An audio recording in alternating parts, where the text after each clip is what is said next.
I think I was lucky to be in the right place at the right time, sort of in the public service, in a ministry where they cultivated leadership and embraced leadership and promoted it. And then having the opportunity to exercise that capability. And then actually, there was also a moment when I realized I'm working for this giant organization that has billions of dollars at its disposal.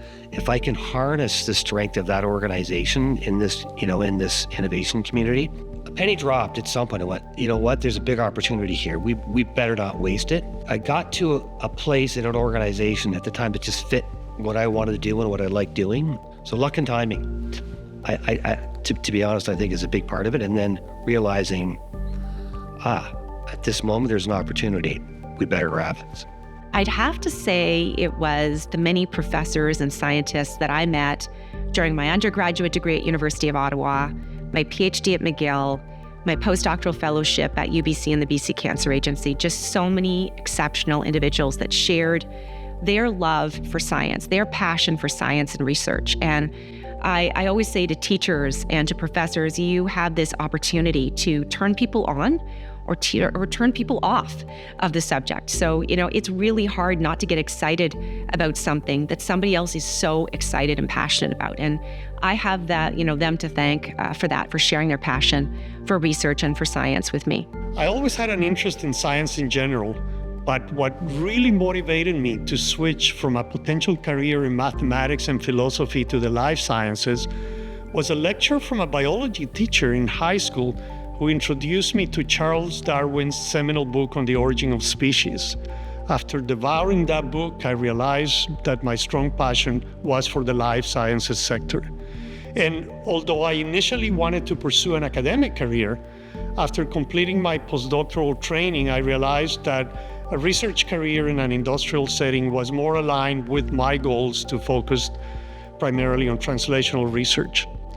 That led me to first work in the pharmaceutical sector at Sanofi Pasteur here in Toronto for several years.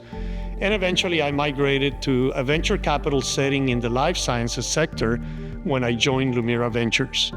I've had many careers. I've had many spotty careers. I started off, I spent a couple of years writing copy, at a radio station. I've had careers where I ran a clinical facility for a troubled adolescent. So I think a lot of things in my life I've actually built to this, and I've moved in and out of it.